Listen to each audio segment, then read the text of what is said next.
Welcome to the Dance to Heal podcast. I'm your host, Jenny C. Cohen.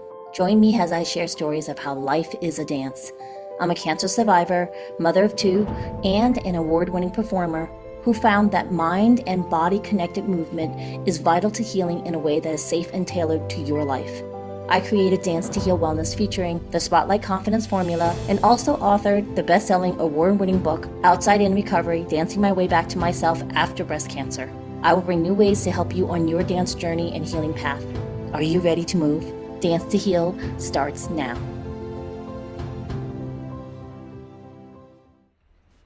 Happy New Year.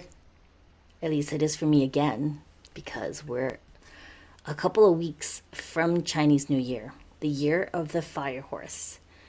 For me, 2026 is all about play, way more play. And to celebrate that, I'm going to show you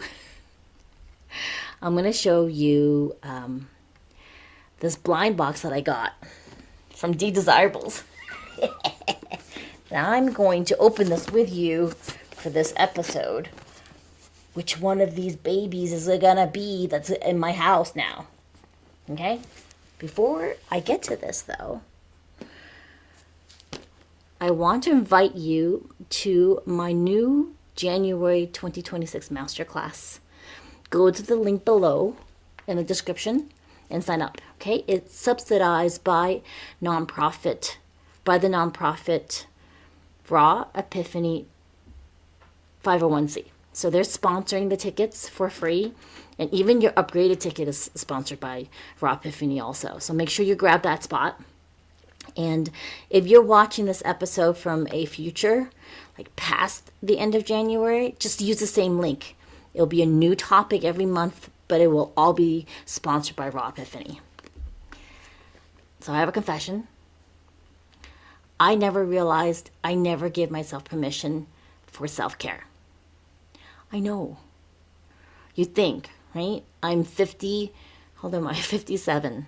About to be 58 in a few months. And I still never realized when I gave myself permission to do self-care, what did that mean? What do I need? What is meant for self-care for me? And also, how much time I'm allowed to have. I was literally in a session with my therapist and saying to her, I can't believe I had to give myself permission to have an hour and a half self-care in the mornings. Before I started my recovery of returning back to my body of what I need, I would get up and just start my day. And half the time I would maybe remember to brush my teeth and maybe wash my face. But I wouldn't even actually remember to brush my hair because it'd be up in a bun. And I wouldn't put on face creams, eye creams. I wouldn't put on any sunblock, which is a no-no for everyone across the board. You need sunblock.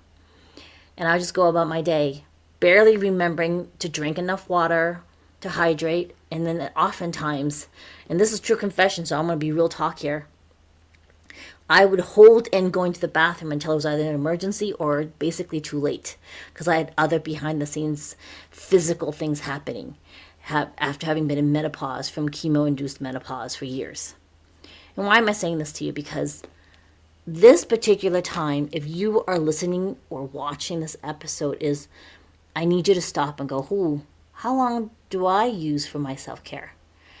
And I'm referring to being present and setting yourself up for the day. Did you hear what I said? I'm going to repeat that again. How much time do you give yourself permission for your self-care in the morning, throughout the day, and in the evenings before you go to bed? It's vitally important. Well, what do you do when you wake up first thing in the morning? What does your body need? What do you crave before you set out making a difference in the world? I didn't realize until after I had signed up and started doing morning somatic exercises through the Workout Witch, through Liz's work, her life's work, that when I wake up in the morning, I'm actually quite stressed out, no matter how much sleep I've had or how little sleep I've had. When I first wake up in the morning, my cortisol is spiking, which my therapist told me, by the way. I don't know if you guys knew this, if anyone knew this, my audience. Most people's bodies, our brains will flood us with cortisol to wake us up. The secondary effect is, for most of us, we don't remember our dreams because of the rush of cortisol going through our brains. For me, I have a higher than usual level of cortisol. How do I know? I know because when I did Liz's somatic exercises to release stress, I would feel better and have a better day. So now for me, when I first wake up in the morning, I do her morning 10-minute routine. Now I've shortened it to maybe 3 to 5 minutes because it's less stressful if I have to go pee, right? And I'll do this very short snippet of somatic exercises to keep my nervous system pretty stable when I wake up. And then what do you do after? After you go pee, right? For me, I usually get on the scale as soon as I go to the bathroom. Why? Because it's my way of asking my body, did I do the things you needed yesterday? And if I did, across the board, my weight's pretty steady, or sometimes I'll drop a pound because I'm doing conscientious eating with a higher level of calorie burn in my daily movements the day before, and I've been hydrating enough. If I see my weight start to creep up, immediately I'm I'm speaking to my body going, hey body, let's go through the checklist. Did I drink enough?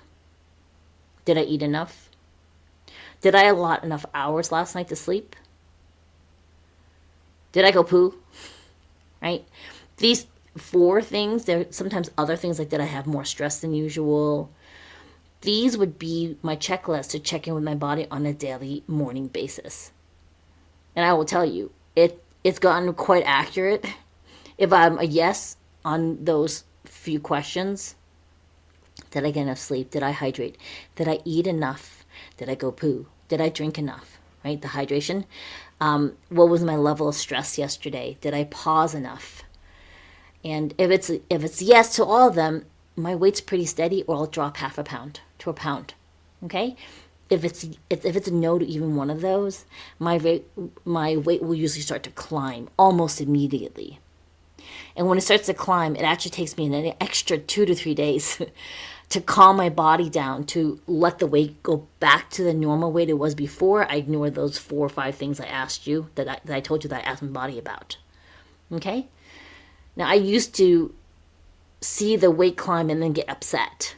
It would be a little bit of like a guilty thing or a shame thing. And I recently started being less about the shame and just relief that I have a backup way of making sure I'm listening to my body. Does that make sense? Because for me, it's really, really important. I'm getting to the point now, every time I ignore what my body needs, the repercussions are 5 to 10 times greater than they were when I was younger. And I would really like to avoid that. We're coming off of a almost full month of my husband being in and out of the hospital for 2 separate surgeries and hospitalizations, like ER visit, the whole thing. And I'll tell you, 11 years ago, before my breast cancer diagnosis and treatment, the same type of thing happened. He went in for the similar surgery. Now, 11 years ago, he was 11 years younger, right? Now, the irony is that this time, this hospitalization, this past October, November, he was actually at one of his strongest health. The stress was bad, but his body was really strong in terms of hormone levels, supplement levels. And he had just been recovering from an accident from 3 years ago. And we thought, oh, this is great. He's really coming back on board. And then the bowel obstruction that he got, which we know is stress-related. Okay? Why am I saying this? Because for me, when he had his first official bowel obstruction 11 years ago, I lost myself in his care and trying to also manage my children. And then also some behind-the-scenes things happening with my in-laws at the time. And I stressed myself the F out, okay? And this time around, I was like, I'm not doing that. We're not doing that. I am not going to allow this cycle to repeat. And I worked very hard to break it. Now, the first time you went in the hospital in October, I did almost repeat the pattern. And then the second time you went in, like a week and a half later, I was like, we're not going to do this because I can't make it. I can't do the level of stress that I put myself under. Because I am 11 years older. And even back then in 2014, the month before I found the lump, I had already been so much stress. And now that we're post-pandemic, post-panini, the stress is still there. If anything, it kind of amplified if you think about it. We had a whole global lockdown. And we're still in recovery over it. So this is real talk for you. What are you neglecting that you need to pay attention to now in 2026? I've had a lot of coaching and speaking where I'm reminded people don't like to be talked down to. People really prefer questions. So I'm asking you, consider what might your body want? What might you need or choose in order to have more joy, more energy, more ability to be in the present, to enjoy this second chance at life that we all have. Okay, so remember that. So my self-care after I weigh myself is, I will wash my CPAP gear because I have the sleep apnea and it's made a big difference having the CPAP machine. I should probably have my husband on one day for him to have a conversation with you about that, because it is a big deal, the quality of sleep that affects us and how the long term of it can affect your health, okay? So I wash my CPAP gear, and then I will do my physical therapy exercises. Now, I did not realize that I have when I was going to my chiropractor regularly, they said, oh, you have a leg length discrepancy, meaning they felt that one of my legs was shorter than the other. And then when I went to this amazing physical therapist, her name is Cheryl, and she owns Cutting Edge Physical Therapy. We're going to have her on the podcast soon to give us ways on how to figure out whether or not our pelvises are aligned. It just turns out that I have alignment in my SI joint, which is where your tailbone fits into your pelvis. Those particular, like that triangle in your back, right? Those two joints, my hips won't stay in alignment. And I have very particular, pretty straightforward, but I need to do it consistently, physical therapy exercises to realign my pelvis. And when I do, guess what? The leg discrepancy goes away. So then because my hips are even, my leg length is even. Okay? And how do we know why this is important? Well, back to my husband. When he was in the hospital, and then for post-op 2 times in a row, they cut into his abdominal muscles, right? He was not allowed to do any type of working out. He couldn't do anything to stress out the lining of the rectus abdominis, the stomach muscles that they had to cut through twice and then staple and sew back twice. He was very at high risk for like a hernia of that surgery site. So he wasn't allowed to work out, to stretch, work out, anything that would strain his core. And he even had a binder on to support. Well, when he was taken off the 6 weeks post-op, no exercise, and he went back to light running, very light running, he had hip pain. And then the following week, he went to see the physical therapist, Cheryl, and she's like, oh yeah, your leg's really uneven now. And then as soon as, because he was allowed now post-op to do those exercises, his leg length was then evened out, and his running, no hip pain after that. Okay? Ask yourself, and my returnees, about muscle testing. And if you're new, we can send you a link in below. I'll make sure that my editor puts in the link to the YouTube video that reviews for you how to do muscle testing for 2026. I can review that here real quick No, I'm going to go to that video because I want to go on to the other things in this particular episode. Sorry. So anyways, what things are you doing that you don't realize you either don't need to do need to do, or are missing for you that might be leading to pain or discomfort that you actually could be correcting on your own? Okay? Are there things? And sometimes, if some of you who are listening, if you have a little instinctive gut clench, like, yeah, there is, I just don't know what it is, then be sure to start maybe doing left hand, right hand writing, where you do dominant hand asking a question like, is there something I need to check out with my health? And then you answer in your non-dominant hand, and it may say, just let it scribble, and it may be yes. And then you can ask, what is it?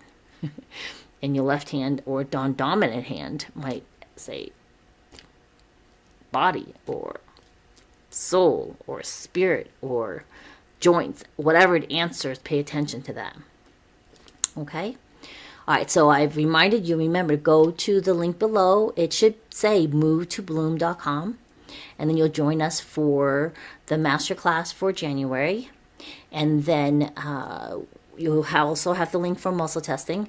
I promise you that is going to be key for you this year for knowing when something is very interesting for you to try out or really a no-no for you. I really found it very helpful.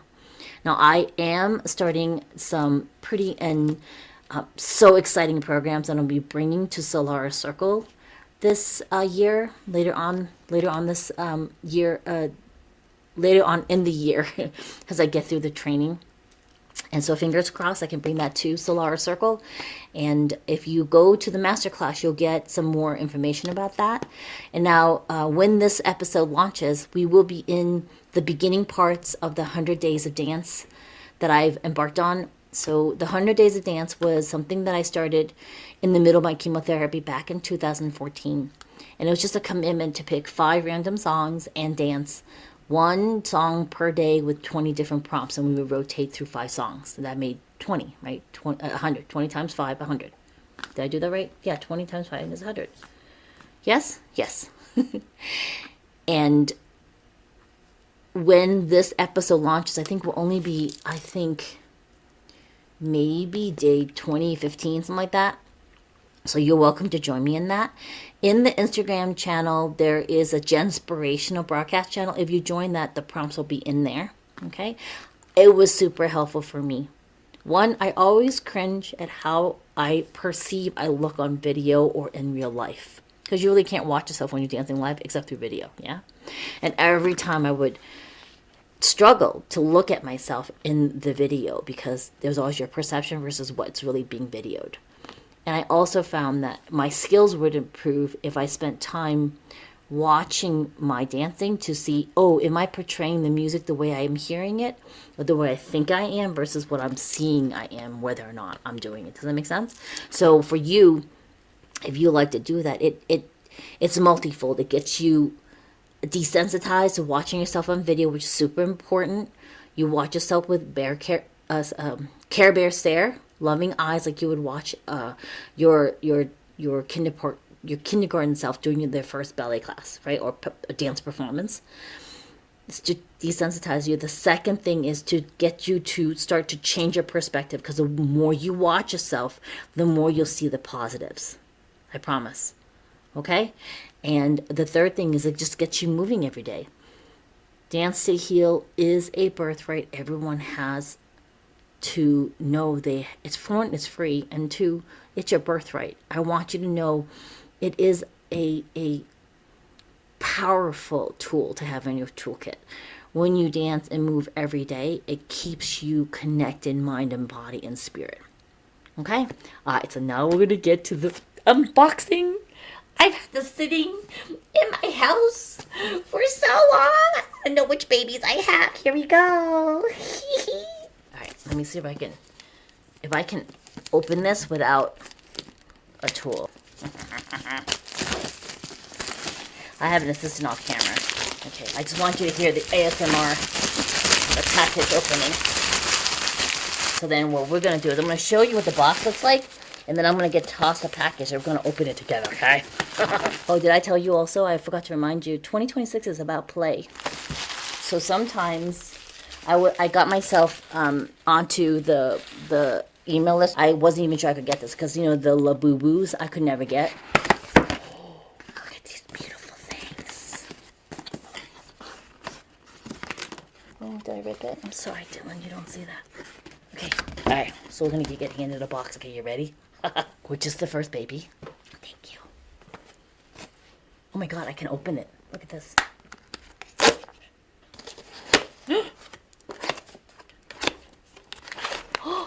It's just a little pouch. It's so cute. You don't have to rip anything. Ta-ta-ta! I don't even know what this is.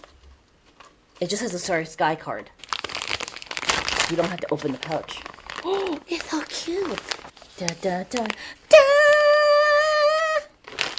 Oh my God, it's so cute. Which day is this? Oh no, I've got to take it off his face. He's got a little plastic on his face. It's the Starry Sky one. Whee! Kind of looks like Dylan. Okay, sorry. Next one. Thank ya. This is really fun. I don't care that you're bored. I'm having fun. Okay, what's this one? I'm not going to take the card out. Da, da, da. Da! Was it another Starry Sky one? No, it's different. It's an orange thing. This is the sun. Da, da, da, da. Want a different one? Okay, we'll put the card in. Okay, number 3. Okay.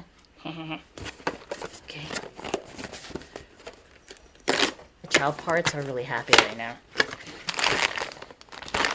Oh my God, there's feet. There's just little feet. Look at this. Da da da da. Which one is? It's the moon. The moon. Okay. I'm getting attacked by cats right now. They're very, very curious. Oh. Which one is this?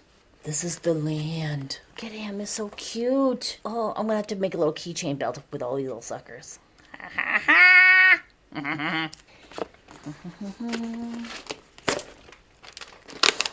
Okay. Da da. Da da da da. Da da da da. Oh my God, it's so cute, this little green one. This is the forest. It's the forest one, it's so cute. I'll take all the plastic off his little faces. Last box. Which one are we missing? What's the last one we're mixing? Dun dun dun dun. Boy, this one's upside down. He's shoved face down. Oh, this is cute. Ocean. Yay! Yay! I like these guys. Alright, so we didn't get the mystery one, but we got all 6 of them, which is pretty cool. So we're going to see you next time. Remember, go to Move to Bloom. Join me for the 100 Days of Dance. I'm posting that on my Instagram, Jenny C. Cohen, or Dance to Heal with Jenny, or on Facebook. And we'll see you next time. Bye-bye. Thanks for listening to the Dance to Heal podcast with Jenny C. Cohen. Come back next time to hear stories of inspiring triumph and learn more ways that you can heal yourself. To work with me and continue your journey, visit danceandheal.com. Are you ready to move?